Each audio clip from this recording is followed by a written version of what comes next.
안녕하세요, 선교사님. 반갑습니다. 안녕하세요. 네. 잘 지내셨어요? 네, 반갑습니다. 예. 우리가 언제 뵀죠? 지난번에 사모님하고. 꽤 한 2달? 그렇죠. 예. 두어 달 됐습니다. 아이고. 이번에 뭐 다른 게 아니고 이제 라이브를 처음 하게 되는데. 네. 지난번 이제 시네마틱 웹 드라마. 예. 그 위로가 많은 분들에게 좀 영향을 준 것 같아요. 네, 아유. 선교사님도 그 뜻 있는 그런 시간이었죠? 네. 예. 너무 은혜고 너무 감사하죠. 댓글들 이렇게 좀 읽어보셨죠? 네, 읽어봤죠. 예, 어떤 마음이 드시던가요? 뭐라 그래야 되나. 많은 은혜를, 대부분의 그 댓글 내용들이 은혜를 받으셨다라는, 받았다, 큰 힘이 되었다, 이런 그 간증들이라서, 그 드라마가 진짜 주님이 시작했고 주님이 마무리를 하신 거구나라는 저도 은혜를 받았습니다. 왜냐하면 이제 우리가 이 목표하던 대로 그 웹드라마 작품이 나와줬고 또 그걸 본 사람들이, 우리는 어떤 의도를 가지고 이렇게 만들었지만 보는 그 관객이나 시청자들이 그렇게 안 봐주면 그건 실패작이잖아요. 그런데 이제 거의 100개의 댓글이면 100개가 다 위로받고 은혜받고, 그래서 이거는 하나님이 하셨구나라는, 그래서 저도 이제 큰 위로와 은혜를 받았던 작품입니다. 저도 개인적으로는 지난 시간들을 좀 생각해 볼 수 있었고, 또 우리가 이걸 이제 진행하는 과정에 있어서 많은 대화들이 좀 있었잖아요. 그래서 저도 선교사님의 어떤 오늘 이 자리에 오기까지 나의 이야기이기도 하다, 이런 표현을 한번 쓰신 적이 있어서 그래서 저나 선교사님에게는 좀 나름대로 의미가 있고, 또 어쨌든 이 이제 각본을 또 쓰신 분이 우리 또 근호중 또 배우님 우리 위원장이시잖아요. 그러다 보니까 다들 이렇게 연합해서 이 작품이 만들어져서 또 나름대로 또 의미가 있지 않나 이런 생각이 들어요. 선교사님 요즘 어떻게 지내세요? 첫 번째로는 이제 더 좋은 질그릇이 되기 위해서 하나님께 훈련받는 시간이고요. 아직도. 또 그에 반해서 또 한편으로는 하나님이 맡겨놓으신 사역들을 이렇게 하루하루 또 최선을 다해서 하고 있습니다. 얼마 전에 제주도 가시면서 좀 이렇게 스스로 이렇게 생명을 좀 이렇게 마감하려는 분들에게 빨리 가봐야 된다고 하는 글을 주셔가지고 제가 참 한편으로는 너무 감사하고 또 이런 분이 계시기 때문에 또 하나님께서 또 우리를 믿어주시는 게 아닌가 이런 생각도 좀 들었어요. 아멘. 제가 그 위로라는 이제 이 작품이 왜 사람들에게 좀 영향을 줄까 이렇게 생각해 보니까 지금 시기가 너무 어려운 것 같아요. 누군가는 좀 이렇게 품어주고 또 함께 있어주고 하는 게 필요한데 선교사님은 어떻게 보세요? 요즘 이렇게 어려운 분들 많이 만나는 걸로 알고 있는데.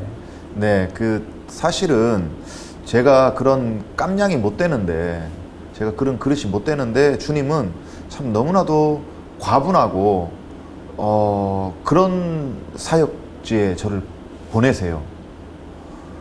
그래서 제가 이제 가면서 늘 기도하고 늘 묻는 게, 도대체 제가 가서 무엇을 할 수가 있습니까, 주님? 아니, 나는 그런 영향이 없습니다. 나는 많이 부족하고, 그렇게 기도할 때마다 주님은 복음을 항상 감동으로 주세요. 넌 복음을 깨우쳐 찾니? 복음을 듣고 복음을 깨우치고 넌 이제 복음을 살아가고 있잖니? 그거면 된다 그러시더라고요. 그래서 늘 가끔씩 이렇게 제가 감당하기 버거운 그런 사역지가 있을 때마다 이제 주님께서 주신 그 마음을 늘 되짚고 되새기고, 또 그러면서 이제 복음 안 하면 되는 그 사도 바울의 그때 그 로마로 들어가던 바울의 그런 그 담대함이나 결단처럼 그 마음을 잃지 않으려고 그렇게 하면서 이제 늘 하루하루 사역하고 있습니다. 맞습니다. 저도 이제 많은 분들이 저한테 질문하는 내용이 이제 이런 작품들을 이제 우리 20년이거든요, 내년이. 그러니까 이제 기독교 영화뿐만 아니라 이제 웹드라마까지 제작을 하는데 이제 그 이유가 뭐냐고 하면 저도 첫 번째는 전도거든요. 네. 우리가 먼저 은혜 받은 자니까 은혜 받는 분들이 이제 은혜 받을 수 있도록 네. 예비된 분들에게 그 통로가 되는 거니까 이제 그런 점에서 이제 하게 되는데 다 우리가 같은 마음이니까 이게 가능하지 않는가. 그래서 선교사님들 이번에 또 재능 기부를 해주셔서 또 이렇게 참여한 게 너무나 다시 한번 감사드립니다. 아유, 아닙니다. 그 이제 영화 속에 우리 이제 좀 들어가서 제가 좀 질문 드리고 싶은 게 몇 개 있어요. 그 처음에 가게 되면 저도 그랬지만은 그 어디를 가서 누군가 만나고 싶을 때 있잖아요. 내 주변에 사람들이 많은 것 같은데 어느 순간에 아무도 없다고 느껴질 때 있잖아요. 그죠? 그 우리 위로도 결국은 그런 것부터 시작하잖아요. 그러니까 낯선 카페까지 찾아가는 거죠. 그 외로움 때문에. 그 저는 그 제가 이제 이 위로에 나오지만은 저 스스로 이렇게 깊은 우울증 때문에 어려움을 겪고 있고 그랬었죠. 가정이 있음에도 불구하고 그 외로운 생각들이 좀 있었죠. 근데 제가 전혀 외롭지 않는 환경에 있음에도 불구하고 제 스스로 그렇게 느낀 거죠. 그러다 보니까 나름대로 몸부림치고 또 어떻게 보면 살려고 했던 결정들이 결국은 출근길로 가는 것처럼 저도 이제 그런 과정이 있었던 것 같아요. 그래서 이제 그 행성의 초원감리교회를 제가 만나게 되었는데 선교사님도 그렇게 외로울 때가 있으셨죠? 있었죠. 아무도 없는. 아마 우리 주변에도 그런 분들이 있을 텐데. 광야라고 표현하지 않습니까? 아무것도 생명체가 거의 살 수 없을 것 같은 그 메마른 땅. 근데 하나님은 그곳에서 역사하셨고요. 저는 그 광야 같은 참 외로운 시간이 사실은 하나님을 만나고 나서인데 하나님을 만나기 전에 세상에서 제가 제일 힘든 줄 알았거든요. 그런데 하나님을 만나고 나서 이제는 이젠 됐다. 이제는 힘든 삶이 나한테는 없겠구나 이렇게 생각을 했는데 그 훈련의 시간은 더 힘들고 더 외로운 시간들이 저를 기다리고 있었거든요. 일단은 뭐 이 땅을 살아감에 있어서 사람을 의지하고 사람들과 뭔가를 나누려고 하고 또 위로받으려고 하고 또 환경에 의해서 우리는 이렇게 위로받기도 하고 그러지 않습니까? 하나님을 만나고 나니까 그 하나하나의 모든 사람과도 그 인간관계를 다 떨어뜨려 버리고 그 다음에 제가 이제 이렇게 소망하고 소유하려고 하고 제가 바라보던 그 많은 그 많은 모든 이 땅의 것들을 하나님이 이렇게 다 마치 이렇게 회수해 가버리는 것처럼 그래서 의지할 것도 또 기댈 것도 그리고 또 내가 이런 것들을 소유하고 있구나라고 하면서 오는 그 만족감이나 위로 이런 것도 없고 아무것도 없는 그 시간이 제가 이제 남양주에서 이제 그 혼자 한 1년 7개월을 살았던 적이 있거든요.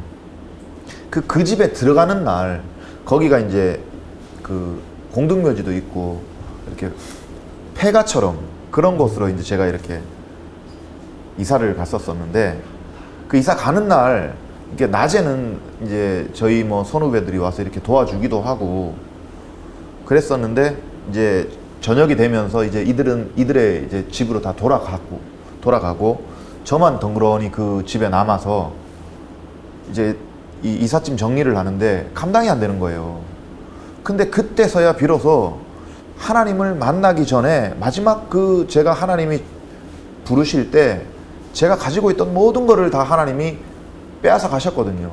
회수해 가셨는데 하나님을 만나고 나서도 제가 그 내 안에 욕심 때문에 이 정도는 이렇게 해놓고 살아야지 이건 이래서 필요하고 저건 저래서 필요하고 했던 그런 모든 가구나 뭐 옷이나 근데 그런 게 필요하면서 또 합법적으로 하나님 안에서 말씀대로 이렇게 누군가가 이렇게 흘려보내 준 거를 제가 받은 게 아니라 그 제가 가지고 있었던 그 제 본성에 의해서 그 방법, 내 방법 제 방법대로 그런 거를 다 끌어모으다 보니까 거짓말도 하고 뭐 이렇게 그런 그렇게 온갖 죄 가운데에서 이렇게 끌어모았던 것들이었더라고요. 그리고 그것이 이제는 정말 나한테 짐이 되어 가지고요. 이사는 가야 되는데 이사 경비가 없어요.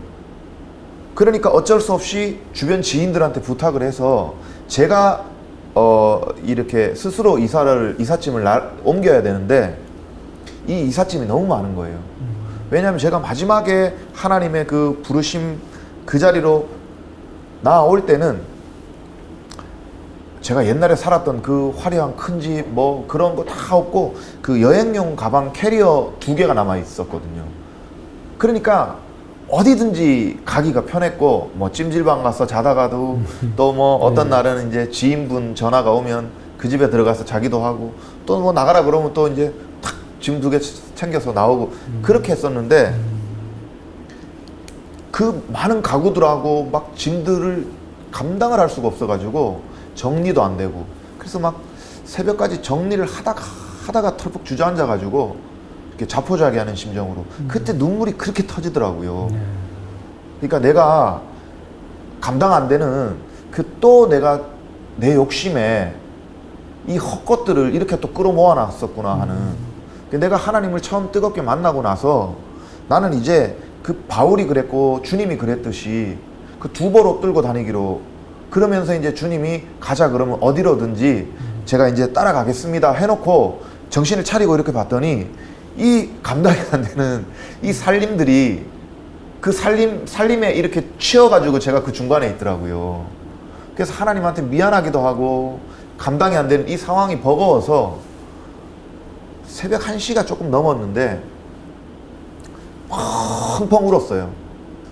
그러면서 잘못했다고 내가 이 집에 들어올 때까지도 하나님께 내가 서원한 그 약속을 못 지켰는데 내가 이 집에서 나갈 때는 내가 반드시 이제 하나님께 그 약속 그 서원을 내가 지키겠다고 나 절대로 이런 것들 안 가지고 나갈게요 하면서 잘못했다고 펑펑 혼자 왜냐하면은 그 옆에 공동묘지가 있어요.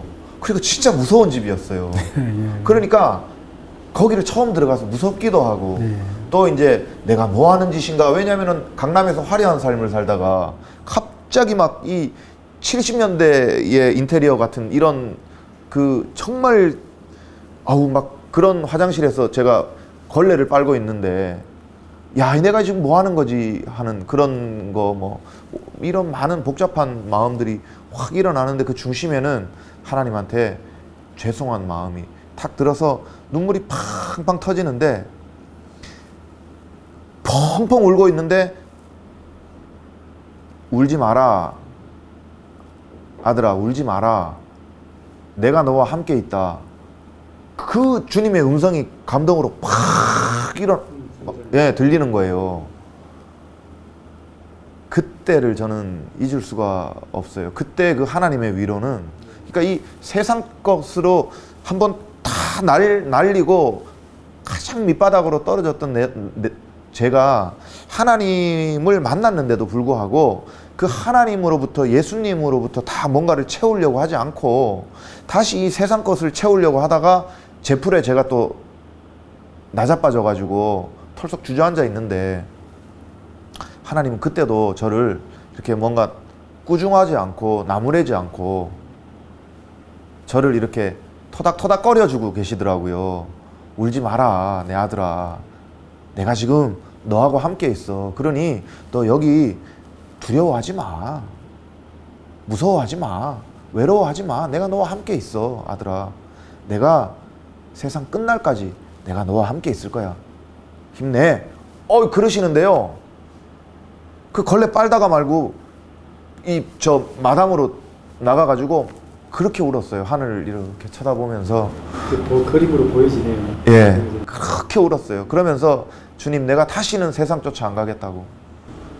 야, 지금 말씀 들어보니까 그 위로라는 것은 내가 가지고 있다고 느껴질 때에 위로가 올 수가 없죠. 네. 그러니까 내가 결핍되고 부족하고 예. 아무것도 없다 생각할 때에 예. 여백이 생기게 되고 예.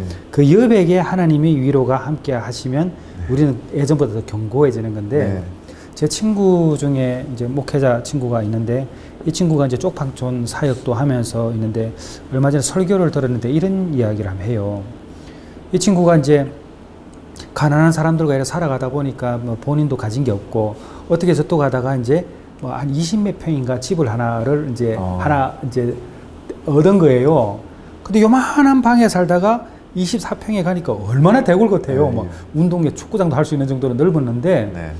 어느 정도 시간이 지나니까 그 방이 좁아지더라는 거죠. 근데 이게 왜 좁아졌는가 가만히 들여다보니까 다른 거는 변한 게 하나도 없는데 내 짐이 많아졌더라. 그러니까 짐이 많아지니까 좁아지는 네. 그걸 느낀 건데 네. 제가 그 예전에 순교라는 영화를 만들 때에 그 2007년도 아프가니스탄에서 순교하신 배영교 목사님이 이런 표현을 해요. 우리가 언젠가는 순례자의 길을 마치고 빈 배를 타고 주님 앞에 섰을 때에 그 주님께서 우리의 모든 것을 보시지 않느냐. 그때 심판하실 우리 주님께서 나에게 어떤 말을 하실 것인가 라는 부분에 대한 표현이 지금도 제 머릿속에 남아있거든요. 네. 지금 말씀 들어보니까 참 우리가 비운다는 게 어쩌면 주의 위로를 받을 수 있는 준비 자세가 아닌가 이런 생각도 듭니다. 네. 어떠세요? 네. 그죠? 네. 네. 그래서 참 저는 그때 이후로 지금도 한 번씩 집 정리를 합니다. 예, 그래서 제 아내는 이제는 좀 적응을 하죠. 왜냐면 다 나눠줘 버리니까 멀쩡한 거를 필요하다고 사놓고 어느 날 갑자기 또 나눠주니까 왜 이거를 자꾸 이러느냐. 그래서 내가 주님이 가자 그러면 어디든지 가야 되는데 군대에 가면 5분 대기조라고 있다. 그게 이제 비상사태 때 삥 하면 이제 전투태세 딱 하고 이제 전투하러 나가는데 이와 마찬가지로 주님이 우리가 터를 옮기려고 가자 그럴 때 야, 이 짐이 많으면 짐 챙기다가 주님 못 따라간다. 그러니까 우리는 항상 5분 대기조 이 모두를 잊지 마라. 네. 그렇게.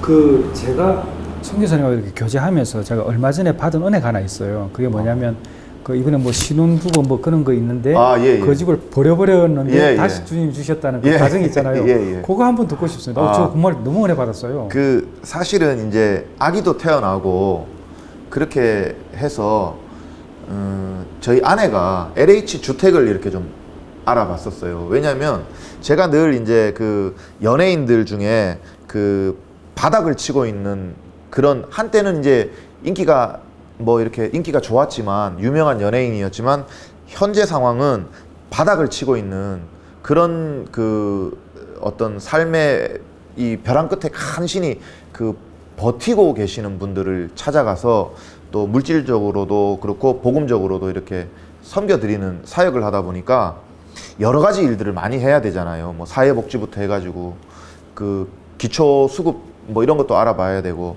또 이분들 보금자리를 이렇게 조금 살만한 데로 옮겨 드리려면 이제 LH에 대한 그 법이나 이런 거를 많이 알아야 되거든요. 그래서 그런 거를 막 이렇게 공부를 하고 있다 보니까 제 아내가 왜 다른 분들은 다 이렇게 LH나 이런 거를 알아봐 주면서 정작 우리를 위해서는 그 지식을 이용하지 않느냐. 그렇게 해서 제가 그럼 한번 알아봐라. 이렇게 있다. 그래서 이제 사이트를 가르쳐 주고 이렇게 들어가라 그랬더니 제 아내가 어느 날 들어갔어요. 그랬더니 막 기뻐하는 거예요. 그래서 왜 그러냐 그랬더니 그 신청을 했대요. 그 신혼부부들을 대상으로 행복주택이라고 이렇게 그 신청을 받았는데 마침 이렇게 우리 동네가 있길래 내가 신청을 했다고. 그리고 그 저희 집 보증금하고 또 보증금 액수도 똑같더라. 그리고 월세를 지금은 우리가 40만 원을 내고 있지만 저기로 이사하면 그 20만 원밖에 안 나온다. 이렇게 하면서 너무 기뻐하는 거예요. 그래서 제가 이제 뭐 하나님께서 인도하시는 뜻이 있으면 아마 당첨되겠지 뭐 하고 이제 잊고 있는데 어느 날 제 아내가 집에 들어갔더니 깜짝 이벤트로 막 난리가 난 거예요. 그랬더니 당첨이 됐다고. LH에서 연락이 왔다. 우리 당첨됐다. 이사 갈 수 있다. 그게 이제 저는 뭐 그게 또 아내가 좋아하는 걸 보니까 또 지금 살고 있는 그것보다는 훨씬 환경이 좋잖아요. 애기들이 사실은. 그래서 이제 나도 참 하나님께 감사하다 이렇게 했는데 제 아내가 이 그 보증금 숫자를 잘못 본 거예요. 이게 이제 LH에도 보증금을 걸어야 되는데 제 아내는 2천만 원인 줄 알고 이제 흥분을 해가지고 그래서 이제 우리가 지금 보증금으로 갈 수 있구나 했는데 5천만 원이었던 거예요.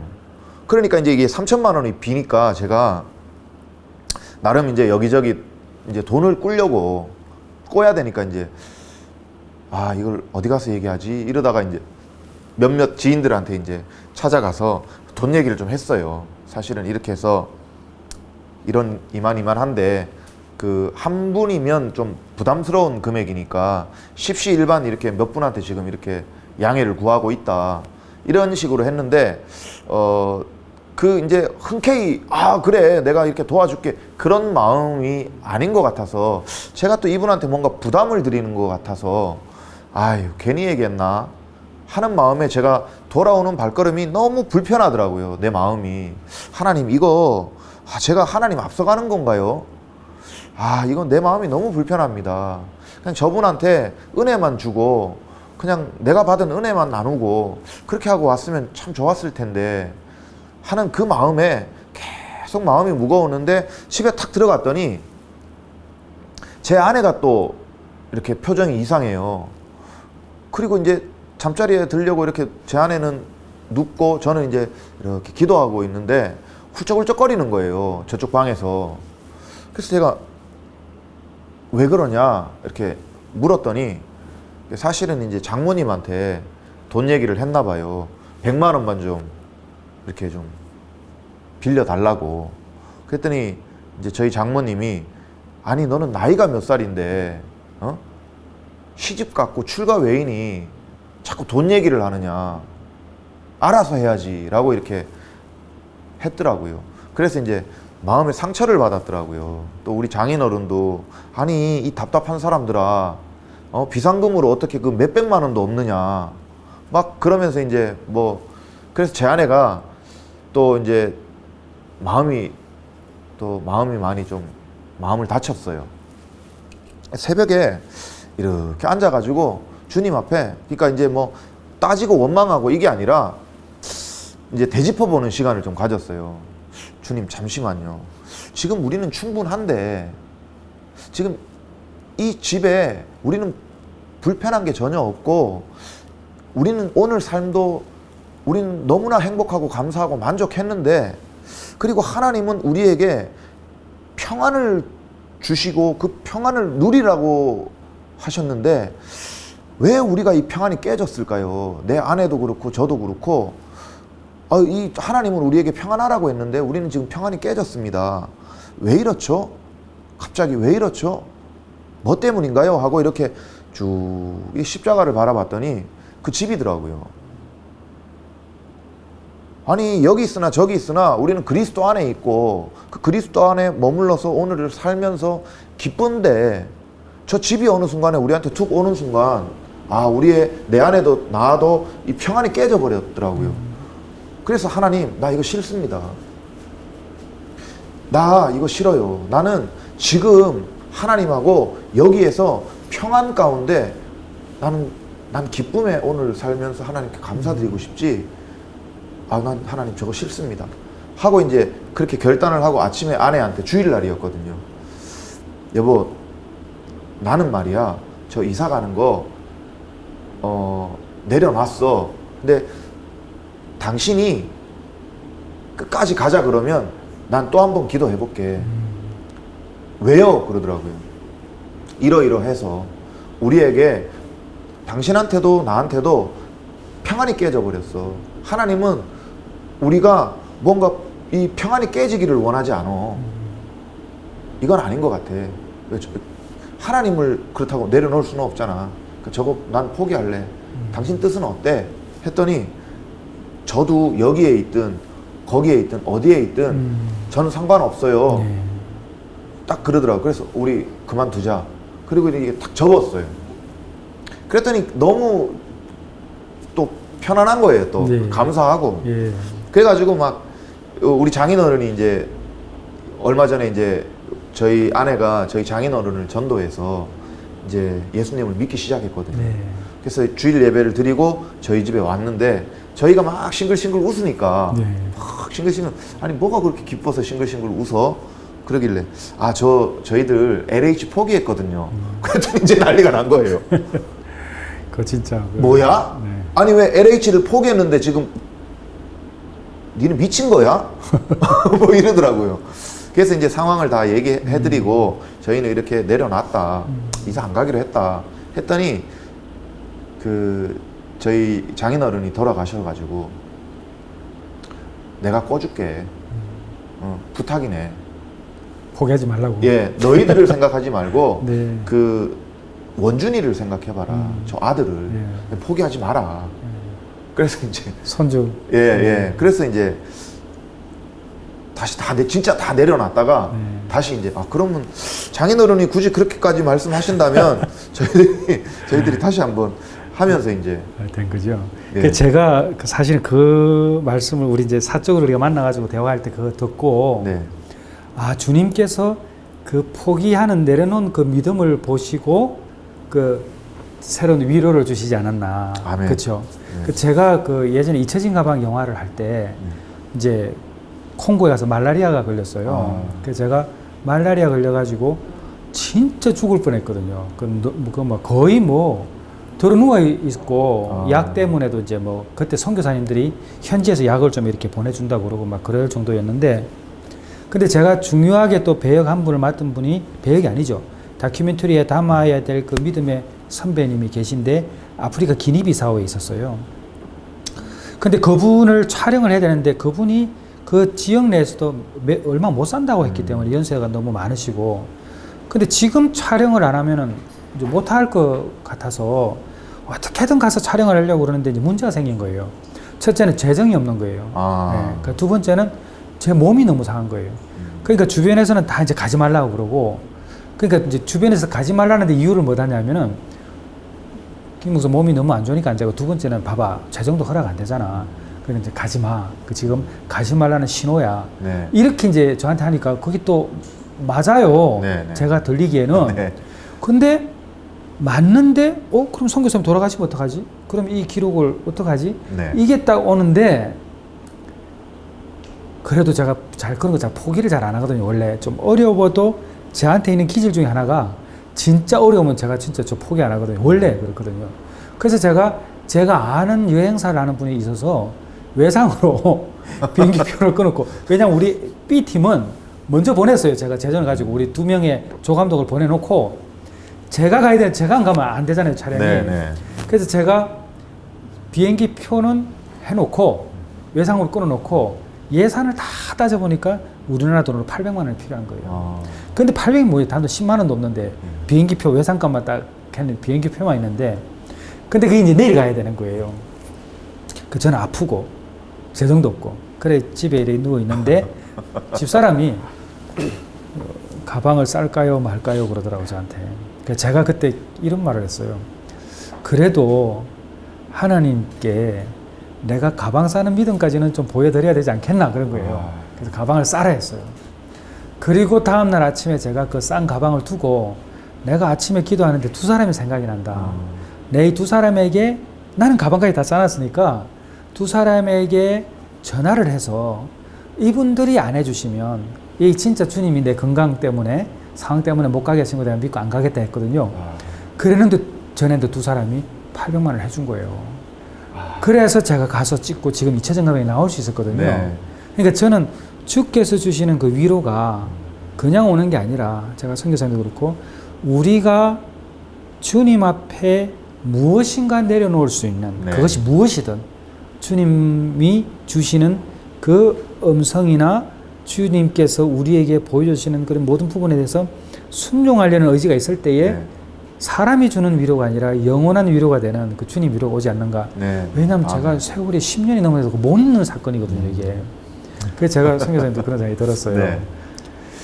그 우리 위로라는 영화에 보게 되면 제가 제일 좋았던 장면이 뭐냐면 마지막에 이제 선교사님이 이제 앉아가지고 그 우리 집사님 통화하는 거 있잖아요. 이렇게 할 때 그때 웃는 모습이 너무 착하게 보이고 너무 좋아요. 제가 그 장면을 보면서 그래서 저는 참 우리가 예수를 만나서 이 변화받는다는 게 뭐 대단한 게 변하는 게 아니고 가치가 바뀌게 되니까 기존에 알던 행복의 그 기준들이 완전히 바뀌어 버리잖아요. 그게 우리를 바꿔주는 것 같아요. 네, 그죠? 네. 선교사님, 다른 분들 많이 이야기하죠. 얼굴이 바뀌었다고. 그 이야기 많이 들으실 것 같은데? 그죠? 예. 저도 많이 들었거든요. 네.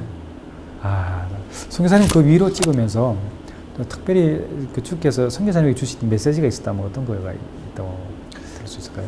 그때 제가 그 위로를 임하는 자세가 어땠냐면, 네. 그 전에 저도 사실은 이 대한민국에서 손꼽히는 배우였기 때문에 연기에는 누구한테도 안 밀린다. 저는 그렇게 이제 그런 자부심이 있었거든요. 네. 연기하면 나야 하는 그런 자부심이 있었는데, 하나님을 만나고 나서 제가 이제 그 하나님의 이 선극들을 뮤지컬을 좀 이렇게 하다 보니까 나는 연기를 참 못하는 배우였구나 하는 나는 참 재능에 비해서 예전에 그 과한 영광, 그러니까 과한 인기를 누렸던 자구나, 실력에 비해서. 그런 제 자신을 제가 평가를 했거든요. 판단하고 넌 참 연기 못하는 배우였어.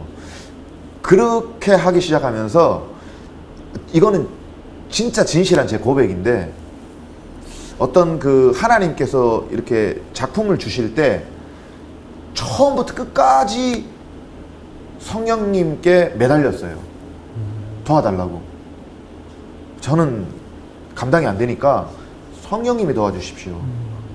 왜냐면은 저는 실력이 안 되고 참 많이 부족한 그런 후배들이 성령님이 은혜를 주셔가지고 그들이 무대 위에서 얼마나 세상 사람들이, 관객들이 볼 때 꽤 괜찮은 배우로 변화가 되고 바뀌었는지를 제 눈으로 봤기 때문에 성령님을 의지할 수밖에 없었어요.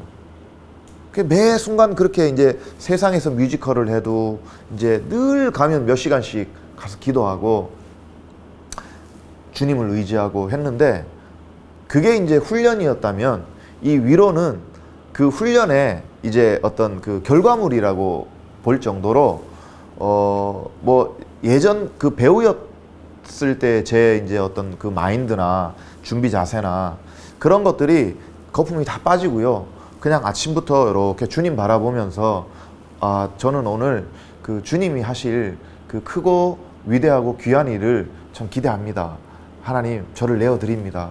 하면서 이제 그 위로에 임했던 것 같아요. 그래서 순간순간 이제 막 그 현장에서 이런 그 불평 불만들이 이렇게 올라오고 시험에 들려고 할 때도 늘 나는 아무것도 아니고 난 참 많이 부족한 이 나를 하나님은 이 귀한 이 사역에 오늘 이 자리에 나를 부르셨고 세워주셨으니 야 얼마나 감사하냐. 그러면서 정말 마지막까지 그 하나님한테 마치 제가 그 고백처럼 그 촬영에 임했고 또 촬영을 마쳤어요. 하나님, 저는 하나님께 감사드리고 또 하나님, 저는 하나님을 사랑해요 하는 이거 그 마음으로요. 그러니까 뭔가 잘해보려고 하는 이런 게 아니라 그러니까 이렇게 가서 하나님 사랑해요.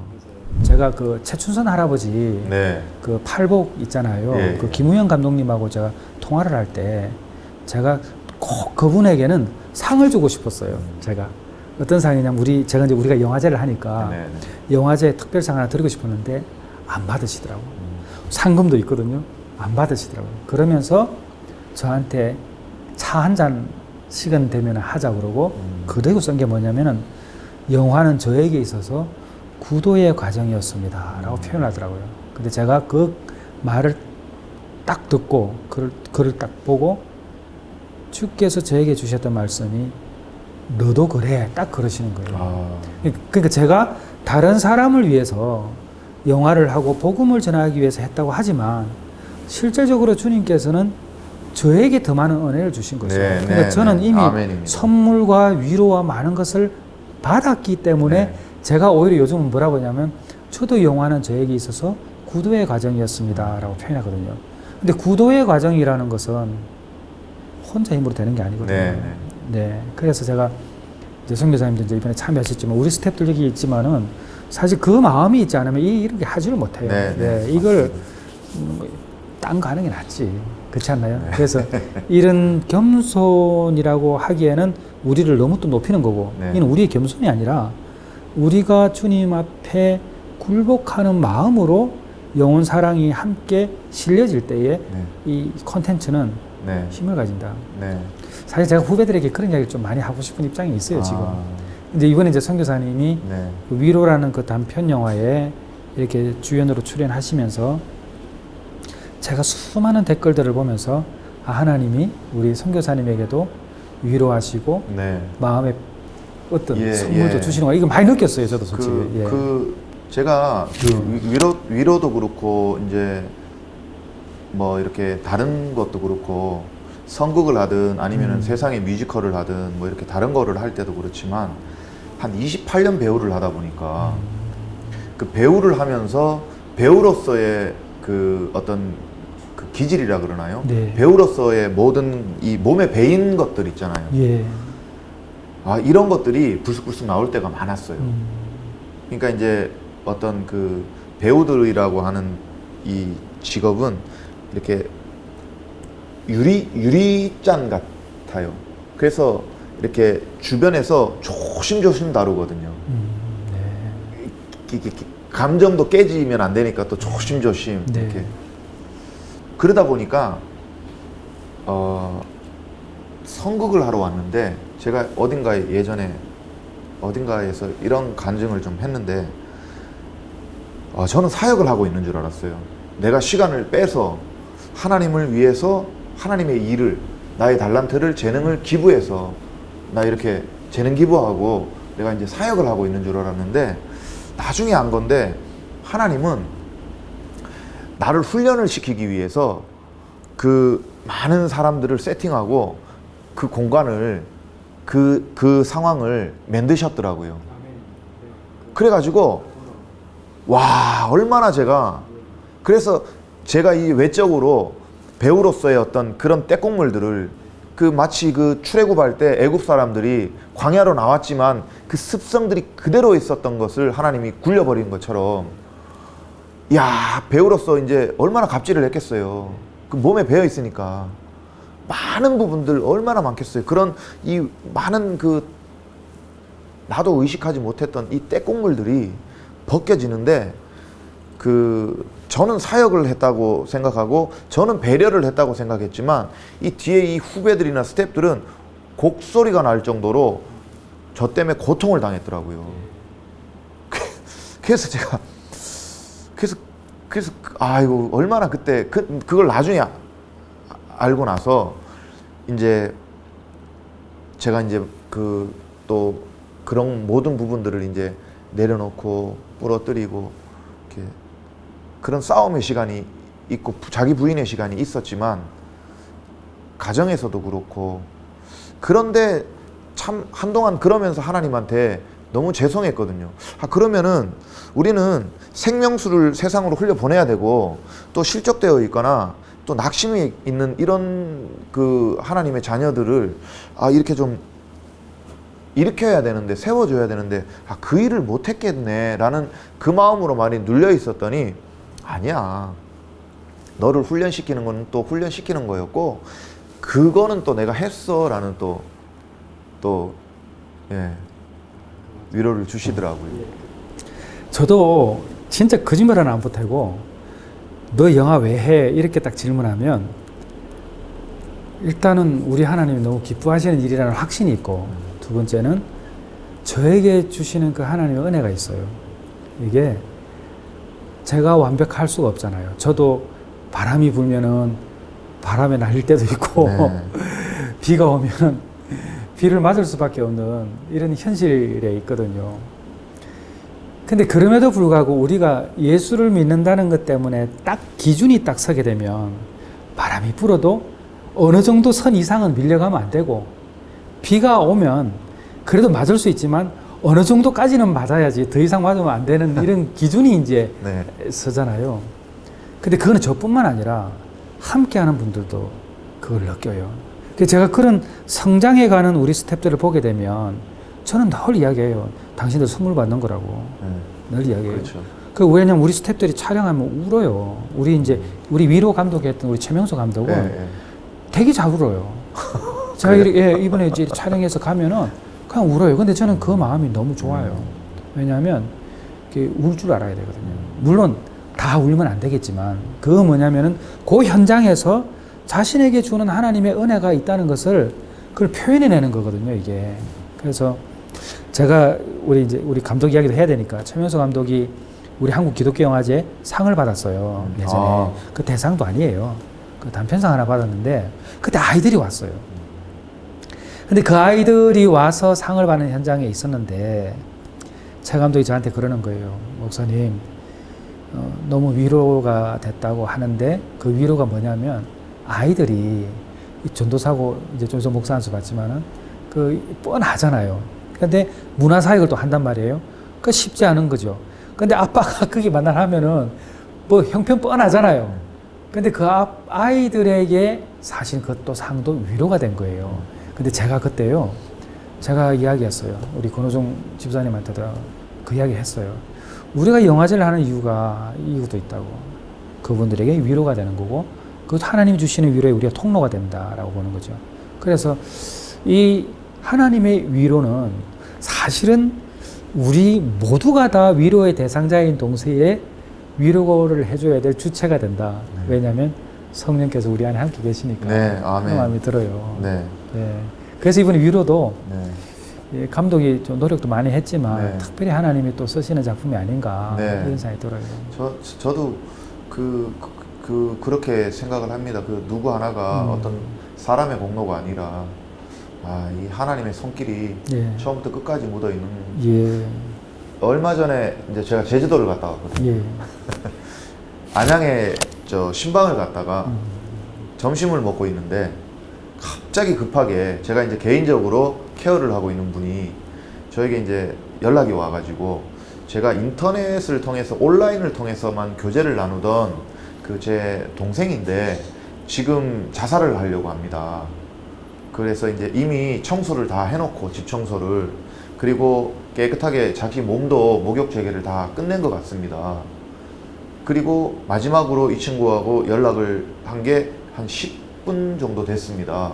어떻게 해야 되죠? 경찰에 신고를 해야 되나요? 뭐 이렇게 왔더라고요. 그래서 제가 밥을 먹다가 무슨 경찰에 신고하고 빨리 전화해보라고 하면서 제가 이제 전화를 하고 이제 또 계속 전화를 했어요. 나가서. 그래서 이제 통화가 됐어요. 그래가지고 무슨 얘기를 할까 어떤 얘기를 할까 하다가 대뜸 이제 저 영화 배우라고. 안녕하세요, 저 영화 배우입니다. 혹시 친구 보셨어요? 뭐 이렇게 이제 예. 그랬는데 그분이 이 텔레비전 쪽에 스텝을 했었어요. 그래서 저한테 안녕하세요 선배님 하면서 선배님이라고 하시더라고요. 그러니 이게 얼마나 예. 찾았다. 예. 뭔가 이렇게 찾았다. 후배 잘 들어봐. 내가 지금 공항을 가고 있는데 나 한 번만 만나자. 나 인생 개차반으로 살았거든. 근데 내가 꼭 후배가 그 선택하기 전에 해줄 말이 있다. 나 선배야, 선배, 자살 선배. 기다려봐. 하면서 이제 계속 통화를 하면서 이제 공항으로 간 거예요. 그때 저하고 통화했을 때 제주도 간다는 게 공항으로 가면서 또 주님한테 물었죠. 갑자기 보내시기는 보내시는데 나 이게 감당이 안 되는데 하나님 나 이거 가가지고 뭔 얘기해야 됩니까? 그때 제가 가가지고 안녕하세요 하고 위로를 들어가지고 위로 보내줬어요? 네. 네, 진짜 공항에 아니 뭐 거기에다가 대놓고 이 손목 긋겠다는 사람 앞에서 예수 그리스도가 계신데요 이러고 성경 펼 수는 없잖아요. 저 이거 좀 보시라고. 네. 내가 마지막으로 찍은 영화입니다. 네. 하고 이렇게 했는데 그분이 그걸 이미 봤더라고요. 세상에 참. 안 그래도 정은택 그 선배님이 오신다고 해서 제가 이렇게 좀 네이버에 검색 좀 했습니다. 그랬더니 이제 위로라는 게 떠서 그거 봤습니다. 그래서 내가 됐다고. 진짜. 그거 봤으면 됐다. 그리고 제가 그러니까 이게 그 이제 제가 부활 거정 그 작품도 만들었잖아요. 만들면 저는 감독이기 때문에 배우들이 경험하지 못하는 피드백들이 사실 많이 와요. 네. 정말 위로 많이 받고 소망 품고 하는 걸 보면 일지 우리 이제 문화사역의 범위잖아요. 이게 정말 할 만한 사역이다. 네. 네, 우리는 조금 고되고 좀 어려운 점이 있어도 네. 이것처럼 직접적으로 사람들에게 다가갈 수 있는 게 뭐가 있을까? 네. 왜냐하면 우리 하나님도 인카네이션 성육신 하셨잖아요. 네. 사람의 몸으로 오셔서 보여주셨잖아요. 네. 그러니까 보이지 않는 하나님이 보여주셨잖아요. 네. 그러니까 우리도 사실은 그 하나님의 그 은혜와 사랑들을 어떻게든 보여주기 위한 하나의 영역이기 때문에 네. 이 문화라는 영역은 사단이 많이 장악하기도 있고 예, 동시에 반드시 이거는 성령께서 우리를 강하게 역사해 주셔서 네. 또 우리가 담당해 나가는 영역도 있다. 네. 그 제가 이제 처음 하나님 만나고 하나님이 세상에 뮤지컬을 하게 해줘서 그 이제 고두심 선생님하고 뮤지컬을 할 때인데 제가 이제 친하게 지냈던 영화 제작 PD였어요. 친구라는 그 영화를 같이 했던 그분이 이제 친구 때 제작 부장이었죠. 전 배우고 그분이 찾아왔어요. 이제 매니저하고 같이. 그래서 고두심 선생님을 캐스팅을 우리 영화에 좀 하려고 하는데 네가 다리 좀 놔달라고. 그래서 제가 아니 왜냐면은 영화 친구 때 이제 제작 부장을 하셨고 또 어린 신부라는 그 영화를 또 PD 프로듀서를 하셨기 때문에 충무로에서는 그 알려진 PD였어요. 당연히 이제 검증이 다 된 PD 프로듀서잖아요. 그래서 이제 고두심 선생님을 연결을 시켜줬죠. 근데 그 작품이 강남교회에서 만드는 그 전도용 영화였어요. 근데 그거를 국내에서 한 게 아니라 저 남미라든지 동남아라든지 그러니까 외국에 나가서 그것도 특별히 이제 교도소 같은데 이 교도소들을 이제 순방하고 순회할 때 그 교도소에서 이제 죄수들을 쫙 모아놓고 강당에서 틀어주는 그런 정도예요. 근데 이제 신실한 크리스찬이 아니라 믿음이 없었거나 뭐 아니면 불교거나 뭐 이런 그 진짜 크리스찬들 빼고는 다 똑같거든요. 도찐개찐이에요. 왜냐면은 이득이 되고 뭔가 자기들한테 뭐 이렇게 물질을 준다고 도움을 주고 이러면은 그냥 다 받아들이거든요. 그러니까 세상에 있는 프로듀서가 믿음 앞에 신실하지 않으면 강남교회든 아니면은 뭐 소망교회든 상관이 없는 거예요. 여의도 순복음이든 어차피 똑같은 그냥 그러니까 그런 스태프들을 섭외를 해요. 돈을 많이 줘요. 일단 사무실을 차려주고 한 5억 정도의 제작비를 기초 제작비를 이렇게 도와주고 지원해주고 아파트도 얻어주고 그러니 그런 그 스태프들 입장에서는 그게 얼마나 혹하는 유혹이겠어요. 그렇죠. 믿음도 없는데 뭐. 그러니까 그런 분들이 가가지고 그 영화의 제작에 참여를 하고 또 이 제작을 참여하는 이 스태프들이 그 여의도든 충무로든 이곳에서는 검증이 된 스태프들이잖아요. 그러니까 신실한 크리스찬만 아니면 찾아가서 내가 이런 작품을 하는데 출연 좀 해주세요. 안 하겠냐고요. 한다니까요. 그렇게 해서 국내에는 알려지지도 않고 만들어진 것조차도 모르지만 외국에서는 그게 전도용으로 지금 틀어지고 있는 영화들이 어마어마하게 많아요. 강남교회가 엄청나게 많은 돈들을 강남교회뿐만이 아니에요. 문화예술에 많이 투자를 하고 투입을 시키고 있어요. 우리가 이 위로라는 이 작품을 하게 된 가장 큰 계기는 이제 코로나19로 인해서 한국교회가 어려움을 겪고 있다고 보는 거죠. 근데 그것은 사실이고, 왜냐하면은 우리가 예배당에 가서 예배를 드리고 싶어도 그럴 수 있는 현실이 아니고, 또 우리가 과거에는 이렇게 이제 어떤 상황 가운데 인터넷으로 예배를 드리면, 야, 이거 이렇게 해도 되나? 그래도 본당 예배당에 가서 우리가 무릎 꿇고 기도하고 이렇게 해야 되는데, 네. 지금 이제 우리 크리스천 교우들 있잖아요. 선교사님이 또 하시고 싶은 말씀이 있으면 혹시 있을까 싶어서 위로 메시지나. 네. 제가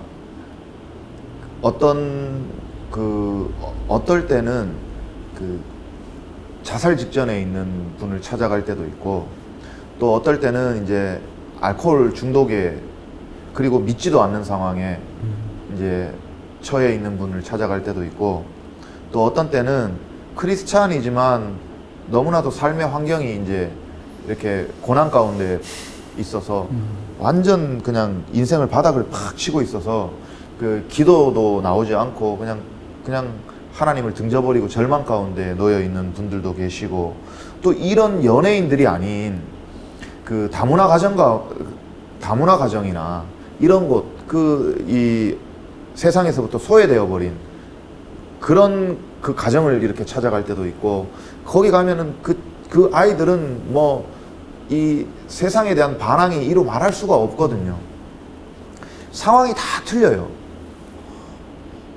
이 어떻게, 그리고 이제 그 크리스찬들을 이렇게 제가 이제 세상에서 저는 사역을 하니까 많이 만나잖아요. 그러면 크리스찬이었던 분들이 참 많아요. 그러니까 과거에는 아주 믿음이 신실했고 아주 교회를 잘 섬기다가 어떤 상처받아가지고 교회를 떠나버리고 지금은 그냥 세상 속에 섞여 살아가고 있는, 그러면서 그냥 가끔씩 추억하고 있는, 내가 옛날에 성가대였어 뭐 이런 추억들을, 이런 여러 가지의 상황에 놓여 있는 많은 분들을 찾아갈 때 늘 하나님한테 물으면 하나님은 십자가 복음이래요. 복음을 전해라. 네. 그래서 제가 이제 사실은 그 복음을 잘 전하고 이 좋은 소리꾼이 되기 위해서 좋은 스피커, 좋은 나팔수가 되게 해주십시오, 하나님. 이렇게 해서 이제 이 복음을 파들어가기 시작했거든요.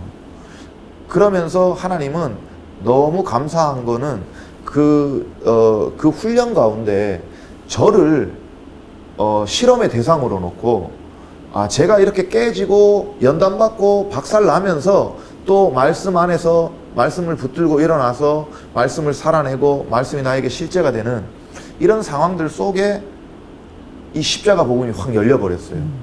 그러니까 처음에는 내 멘토들, 스승들한테 들은 거지만 나중에는 결국에는 그 들은 것들이 성령이 내 안에서 역사하면서 내가 삶으로 이거를 다 부딪히고 감당하고 체험하다 보니까 이게 하나님이 원하시고 이게 하나님이 우리 모두에게 주시고자 하는 복음이구나를 딱 만난 거예요. 붙들고. 이게 사실은 그 하나님께서 저희들한테 이제 주님이 아버지 안에 내가 있고 내 안에 아버지가 있듯이 이제 너희 안에 내가 있고 내 안에 너희가 거하고, 누구든지 내가 그 문 앞에서 뚝뚝뚝 두드릴 때 문을 열어주는 자는 내가 그 안에 들어가서 그와 함께 먹고 마시고, 이렇게 하시는 이 연합에 대한 메시지, 요한복음에 이거를 제가 깨달은 거예요. 연합이구나. 하나님께서는 우리의 이 심령 가장 깊은 곳에 성전 짓기를, 이제는 저 솔로몬의 성전이 무너지고 그 3일 만에 예수님이 짓겠다 하신 그 성전은 하나님이 내 안에 짓기를 원하시는구나. 그래서 저 예배당도 아니고 내 안에 성전을 지어놓고 이제 그 성전 안에서 예수 그리스도와 나와의 연합을, 완전한 그 연합 가운데 그 이제 이 구원의 완성에 이르게 하시려고 하는 것이 하나님의 계획이구나를 이제 깨달은 거예요. 그리고 그 가운데에서 이제 갈라디아 2장 20절이 열려버린 거예요. 내가 그리스도와 함께 십자가에 못 박혔나니. 제 아내하고 제가 늘 싸울 때 저는 막 새벽 2시, 3시까지 녹초가 되어가지고 막 이제는 진짜 손가락으로 움직일 힘도 없이 이 사역 끝내고 집에 들어가면 제 아내는 전투 준비를 끝내놓고 있어요. 늦게 들어왔다. 아니면은 뭐 오늘 나하고의 이 약속을 못 지켰다. 뭐 이런 많은 일. 그럼 막 미치는 거예요. 그러면 또 다툼이 일어나고 어느 순간부터는 무서워서 집에를 들어갈 수가 없는 거예요. 집 근처를 이렇게 배회하다가 하나님 어떡합니까? 나 무서운데 못 들어가겠어요. 하나님 어떻게 해요? 이렇게 할 때 하나님이 저한테 나는 너에게 가장 큰 스승을 소개시켜줬지 않느냐. 나는 너에게 가장 큰 스승을 붙였다. 저 아내는 너의 스승이야. 그러더라고요. 그 얘기가 뭔 얘기인지를 모르고 들어가면 또 싸우고 뭐 이렇게 하는 그 과정 가운데 내가 죽어야 되는구나. 이 육신이라고도 얘기하고 자아라고도 얘기하는 이 내 본성이 살아있는 한 내 와이프가 뭐 어떤 행동을 하더라도 그 와이프의 행동에 내가 탁 제동을 걸고 율법이 일어나는구나. 그리고 그 안에 내 안에서 싸움이 시작이 되는구나. 근데 내가 죽어버리면 내 아내가 어떤 행동을 하든지 나의 반응은 그리스도 안에서의 반응밖에는 없기 때문에 다툼이 일어나지를 않겠구나. 네. 이게 깨달아졌어요. 예. 그러면서 갈라디아 2장 20절이 이제 완전히 제가 제 안에 딱 들어와서 아, 우리는 죽어야 될 존재다. 맞아요. 십자가에. 네. 그리고 그 죽음으로 인해서 기독교의 그 부활 신앙이 나에게 온전히 이루어지는구나. 네.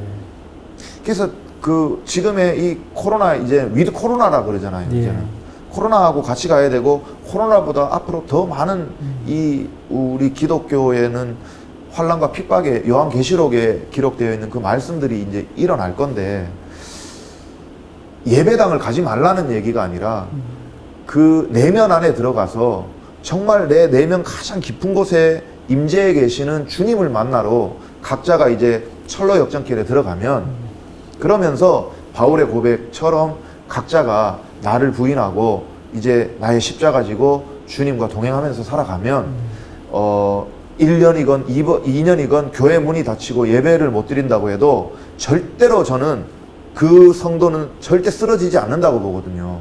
왜냐하면 그는 날마다 예배자의 삶을 이미 살고 있으니까요. 주님을 바라보면서. 그리고 또 예배당이 열리면 또 주님이 두세 명을 주님께서 허락하셔 그 두세 명을 모이게 하고 또 그 예배를 기뻐 받아주시기를 원하면 거기에서 또 만나서 뜨겁게 은혜 받고 예배 드리면 이 마지막 때에 저희는 반드시 저 새 예루살렘의 주인공이 되지 싶습니다. 맞습니다. 그 길 가야 되는 것 같습니다. 제가 이제 알고 있는 여러분들이 계시지만 이제 전도 제일 많이 한다고 그러면은 이제 8시에 이제 라이브 하는 우리 찬정은 자매가 전도 많이 하고 선교사님도 전도 많이 하시는 분인데 그 요즘 이제 우리가 이제 기독교가 세상 사람들이 이 바라보는 시선이 좀 왜곡되고 또 우리가 좀 그런 아쉬운 부분이 네. 있다는 인식하에 전도를 안 해요, 사람들이. 예. 근데 저는 그거는 잘못됐다고 봐요. 네. 복음은 우리를 통해서 전해져야 되고. 아멘. 그런데 이 복음을 전할 때에 너희들이 그렇게 한다고 세상이 바뀌는 건 아니잖아. 그럴 수 있잖아요. 네. 근데 저는 제가 이제 그 8시 이제 그 하는 라이브를 하는 우리 정은 자매 같은 경우도 그 암으로 돌아가시는 분들, 그뿐만 아니라 다른 분들도 이렇게 가서 찾아뵙고 그 부활에 대한 소망, 이런 이제 복음을 전할 때 그 주인이 바뀌는 거거든요. 결국 아까 말씀하신 것도 내가 죽는다는 것은 예수가 사는 거니까 주인이 바뀌어버리는 거잖아요. 아멘. 그 진짜 부활 신앙이죠. 네. 근데 이제 그렇게 했을 때에 그 죽어가던 사람들이 다른 세상을 만나는 거죠. 아멘. 그러니까 우리가 세상을 다 바꾸지는 못해도 네. 우리를 만난 사람들의 세상이 예수님으로 인해서 바꿔진다고 그러면 우리가 이 땅에서 살만한 가치도 있고 우리의 본분을 지키면서 목적의식과 사명의식이 이루어져가는 그런 삶이 아닐까 이런 생각이 들어요. 네. 아멘. 그래서 제가 전도사님을 여러 가지 모습 가운데서 도전도 많이 받지만 제가 그 또 한 가지를 뽑는다면 전도예요. 그렇게 제주도까지 가고 저한테 어디까지 간다고 이야기하고 막 중보기도 확 보내고 이렇게 할 때 보면 저는 그 우리 주님이 얼마나 기뻐하실까라는 마음에 이해 있어요. 그러니까 우리 뭐 오늘 마무리는 어려워도 전도하는 삶을 살기를 요거 하나만 네, 말씀하시면 돼요. 얼마 전에 저희 이모부가 돌아가셨어요. 네. 사실은 제가 이제 저희 엄마가 불교였어요. 지금은 이제 하나님을 믿는 성도가 됐지만 그래가지고 저희 어머니가 그 동네 모든 분들을 전도를 해가지고 절로 이렇게 인도를 해버렸고 저희 이모 또 이모부 이렇게 다 전도를 했어요. 절로. 거의 뭐 다 초토화를 시켜버렸어요. 저희 어머니가. 그리고 저희 어머니는 그 절에서 이제 예수님께로 쏙 빠져나와 버린 거예요. 이 남아있는 자들이 잘 전도가 안 돼요. 그런 가운데 제가 이제 이 가족들을 만나면 늘 이렇게 예수님을 증거하려고 하는데 예전에 이제 저희 이모부하고 이렇게 같이 차를 타고 가던 적이 있어요. 그래서 예수님에 대해서 증거를 했더니 저희 이모가 강하게 이렇게 반발을 하더라고요. 그래서 거기에서 이제 진도가 더 나가지 못하고 나중에 시간이 되면 이제 찾아가서 복음을 전해야 되겠다 하고 있는데 6월 달에 저희 어머니한테 전화가 왔어요. 이모부가 암이란다. 취장암 4기란다. 이렇게 전화가 탁 오는데 제가 그게 기쁜 소식으로 딱 들리는 거더라고요. 왜냐면 원래 저희 어머니도 하나님을 믿기 전에 직장암 4기였어요. 그래서 저희 아버지가 모든 가족들한테 다 숨기고 새벽에 저한테 전화가 왔어요. 근데 그때 저는 완전 인생을 바닥치고 살던 집 경매로 넘기고 이렇게 송파 어딘가에서 그때도 그 전날 먹었던 술이 들깨가지고 새벽에 이렇게 숙취로 막 해롱해롱하고 있는 그 시대 그 시간에 저희 아버지가 저한테 전화해서 우리 아버지가 진짜 강한 분이거든요. 경상도 분인데 우시더라고. 어떡하냐고. 엄마가 암이다 사실은. 근데 사기랜다. 그래가지고 제가 이 술이 확 깨버리더라고요. 그래 그 길로 이 본가로 내려간 거예요. 울산으로. 그래서 그때 이제 하나님을 안 믿을 때니까 제가 이제 인맥을 의지했고, 두 번째는 그때 제가 섬겼던 우상을 의지한 거예요. 그래서 첫 번째로는 지인한테 전화해서 아산병원을 좀 월요일 날 열어라. 그리고 두 번째는 이제 그 안에 아산병원을 갔다 와서 강원도 태백시에 가면 거기 이제 그 우상으로 용한 것들이 많아요. 거기에 이제 한강의 발원지가 거기에 있거든요. 네. 검령소라고. 네. 조그마한 옹달샘인데 하루에 한 5,000톤 물이 이렇게 솟아나요. 거기에 전설도 있고. 그래서 원래 거기에 출입 금지 못 들어가는데 거기를 들어가서 물을 떠가지고 저희 어머니를 드렸어요. 108배를 하고. 그러니까 우상한테 완전 우리가 의지를 한 거죠. 엄마 살자. 그랬더니 우리 이모가 저한테 전화가 와서 그 방법을 똑같이 물어보는 거예요. 왜냐하면 니네 엄마 살린 그 방법 나한테도 좀 가르쳐줘. 그러니까 아산병원에 일단 그 지인을 좀 소개시켜주고 그 다음에 태백으로 좀. 그거 어디냐? 그 물 먹고 살았다며. 그게 아닌데. 그래서 내가 우리 엄마는 영원한 생명수 먹었는데 이제 이렇게 바뀌었지만 네. 우리 이모는 못 알아듣고요. 예. 그래서 제가 그때 어떤 마음이 있었냐면 내가 지금 이렇게 가르쳐 줄 게 아니라 하나님, 제가 우리 이모부를 한번 살려보겠습니다. 지금은 저 완악한 인간들이, 왜냐면 우리 엄마가 이 외가 쪽을 초토화를 시켜버렸어요. 전부 우상숭배를 해가지고 이 저주받은 집안이거든요. 한 명 한 명 뒤집기가 너무 힘들어요. 그러니까 우리 외가 쪽의 모든 분들이 지금 포커스가 우리 이모부한테 딱 가 있잖아요. 이제 취장한 말기니까 죽는구나. 나도 인정, 다 죽어, 인정 했을 때 제가 가겠습니다. 그래가지고 제가 옛날에 세상 방법으로 이렇게 소개시켜주고 인도하고 아니라 복음을 딱 선포하고 사도행전 누가복음처럼 딱 달리다곰 해서 일으키겠습니다. 하나님 역사해 주십시오. 그래서 이 우리 외가 쪽에 이 믿지 않는 이 모든 저 악한, 확 뒤집어지게 해주십시오. 이게 저주받은 가문이 하루아침에 축복받은 가문으로 하나님 뒤집어지기를 하나님 좀 믿습니다. 그리고 기도하기 시작한 거예요. 그리고 계속 기다렸는데 이 마지막이 너무 빨리 온 거예요. 저도 예상을 사실은 못했어요. 그 임종 직전에 딱 들어가 있는 거예요. 이제 인사할 사람들 인사하러 와라고. 너무 당황했어요. 저도 한 6개월은 이게 연장이 되면 네. 그 안에 이제 또 조금 있다가 이제 찾아가서 밀당도 하고 쿡 한번 찔러보고 예수님 하면 이제 이게 튕겨서 나오면 이제 조금 더 하나님 좀 더 꾹 눌러버리십시오. 그냥 복수도 차게 하시고 이렇게 하고 그 다음에 이렇게 좀 받아들여지면 그때부터 이제 본격적으로 이제 본 게임 들어가야 되는데 몸도 안 풀었는데 갑자기 마지막 인사, 작별 인사 하러 오라 그러니까 제가 아침에 얼마나 당황을 했겠어요. 이건 내 플랜이 아닌데? 하면서 이제 가는 길에 기도밖에는 방법이 없으니까 아니다. 내가 오늘 딱 가가지고 가자마자 하나님 안수하고 딱 할 테니까 그냥 일으켜 주십시오. 예? 가만있어 봐. 이거 촬영해야 되나? 그래야 안 믿는 우리 외숙모하고 다 믿나? 가만있어. 이게 어떡하지? 근데 면회가 한 사람밖에 안 되는데 이게 어떡하지? 진짜 그런 마음이었어요. 일으켜 줄 줄 알고. 막 서울대학교 병원에 딱 가서 하나님이 제 생명을 일으키러 가니까 저 뭐 응급실이고 뭐고 면회 한 사람 뭐 코로나 제약 전문 다 열줄 거라고 아멘 하고 막 주차장하고 올라간 거예요. 그냥 근데 무사 통과가 됐어요, 진짜로. 통과. 어쩔 수 없이. 그 방 이렇게 하나에 딱 응급실 안에 방이 있는데 거기를 제가 들어갔어요. 들어가자마자 우리 외사촌 동생들도 다 안 믿거든요.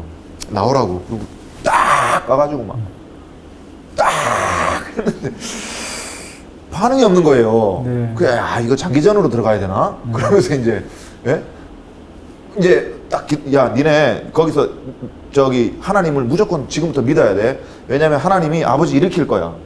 알았지? 그 사위도 옆에 있었거든. 야, 김서방, 너도 하나님한테 너 종교 있어 없어? 그때 자기 무교래.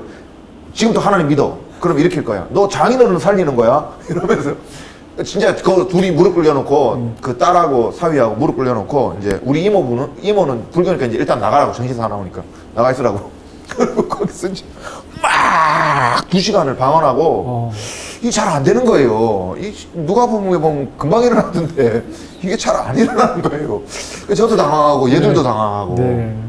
몇 년 만에 네. 우리 오빠가 나타나가지고 결혼식장에도 잘 안 와가지고 금방 있다가 가더니 바쁘다고 부지만 하고 가더니 한 2시간째 그냥 막 이러니까 그때 한 6시간을. 근데 그 중간에 하나님께서 저한테 마음의 감동을 주시기를 따라 기도해. 거룩하신 하나님, 우리 이모부의 영혼을 주님께 맡겨드립니다. 우리 이모부의 영혼을 받아주십시오. 이 고백이 탁 나오는 거예요. 네. 그때 제가 알았어야 되는데, 알아채야 되는데, 제가 이제 베드로과라 가지고 이게 둔해요, 좀. 끝까지 6시간을 달다고 난 거예요. 일어나라! 이렇게. 근데 그때 이미 주님이 내가 이 영혼 받았어. 왜냐면은 이 호흡기를 꼽고 있는데 의식이 없는 줄 알았는데 다 듣는데요. 예, 듣습니다. 네, 듣는데요. 저도. 예, 왜냐면은 제가 그 6시간을 그 안에서 보혈을 진화부터 해가지고 방언부터 해가지고 막, 그리고 이제 간호사가 한 번씩 들어와요. 예. 환자분 하면서 이렇게 탁 깨우면 눈을 떴다가 다시 감아요. 그 떴다가 감을 때 귀에다가 대놓고 예수 그리스도 막 그 뭐죠? 사형리라 그러나요? 예. 이거를 계속 막 아멘 하면서 하고 막 그 이모부 잘 들으세요. 예수님을 믿어야 돼요. 예수님 믿으면 천국 가요. 불신하면 지옥 가요. 이제 곧 예수님이 부르세요. 막 이렇게 한 거예요. 근데 저녁에 이렇게 이제 금식 기도를 다 하려고, 이 장기전으로 가야 될 것 같다고. 근데 이상하게 간호사들이 들어왔다가 안 나가는 거예요. 왜냐면은 자기들이 봤을 때는 아침에 한 9시쯤에 이게 이제 임종이 시작돼야 되는데 저녁까지 10시까지 못 튕기니까 저는 이제 그 이유를 알고 있었고, 하나님이 이렇게 거야 이러면서 이제 금식 기도하러 산에 올라가려고 이제 딱 올라가는데 전화가 왔더라고요. 이렇게 돌아가셨다고. 그때 좌절이 딱 들어오는 거예요. 뭐지? 왜 성경대로 안 돼? 하나님 하는데 하나님이 나는 육신에 관심이 있지 않고 나는 영을 살리는, 나는 여호와다. 나는 너희들을 그 땅 가운데서 평온하고 잘 먹고 잘 살게 복 주는 게 아니라 나는 너희들을 사단의 소속에서 내 소속으로, 내 나라로, 나의 나라로 데리고 오는 게 나의 목적이야. 너의 할 일을 다 했어. 그러시더라고요. 그래가지고 올라가다가 내려와가지고 이제 돈가스 먹으러 갔었죠. 저는 그 기도하는 모습을 보면서도 누워 계시지만 아마 그 진정성을 다 느끼고 하나님을 찾지 않았을까 생각도 들고요. 다 들었을 것 같아요. 그리고 주님이 이거는 확실합니다. 주님이 육신을 일으킨 게 아니라 그 영혼을 일으켰구나, 살렸구나. 제가 그 전도할 때 꼭 전도 집회나 할 때 제가 꼭 이야기하는 게 뭐냐면, 제가 전도사 때 새벽 예배 인도하다가 계단에서 굴러 떨어졌어요. 끝나고 내려오다가. 그래서 꼼짝 하루를 못 움직였거든요. 누워가지고 이렇게 못 움직였어요. 제가 그때 30대 후반이었거든요. 이게 어떻게 이렇게 내가 가는 건가? 이게 이제 쉽게 말해서 이렇게 내가 평생을 살든지 가는가? 그 두려움이 확 응습하는데 말을 해도 말은 안 나오고 다근데 귀에서 소리는 다 들리는 거예요. 그때 주님이 저에게 주셨던 깨달음이 그거였어요. 복음은 마지막 여기 떠날 때까지 전해야 돼. 왜냐면 요거 살아 있으니까. 예. 예, 그 요거는 이게 선물인 것 같아요. 어떻게 보면은 마지막까지 길을 열어주시는 게 하나님의 은혜가 아닌가. 아멘. 그러니까 우리는 마지막까지 복음을 전해야 된다. 아멘. 진짜 호흡이 끊어지는 그 순간. 아멘입니다. 그죠? 아멘. 야, 오늘 진짜 파이오니아 21년 만에 20년 만에 파이오니아 네. 사무실에 첫 라이브인데 예, 첫 라이브. 은혜 넘치죠? 아멘. 네? 할렐루야. 네. 우리 아멘. 오늘 너무 좋습니다. 우리 2탄 한번 해요, 나중에. 예, 예. 아니, 그럼 저는 언제든지 좋습니다. 예, 저 인사 한번 할게요, 우리 유튜브. 예. 오늘 우리 봐주셔서 너무 감사하고요. 우리 정은태 선교사님 정말 은혜 저도 받았고, 우리 현장에서 일어나는 은혜들을 네. 우리 좀 자주 나눴으면 좋겠습니다. 예, 예. 네. 자주 기록을 해놓겠습니다. 예. 그래서 되었으면 좋겠습니다. 네, 오늘 나와주셔서 너무 감사합니다. 네, 감사합니다. 네, 선교사님 감사합니다. 아유. 아유.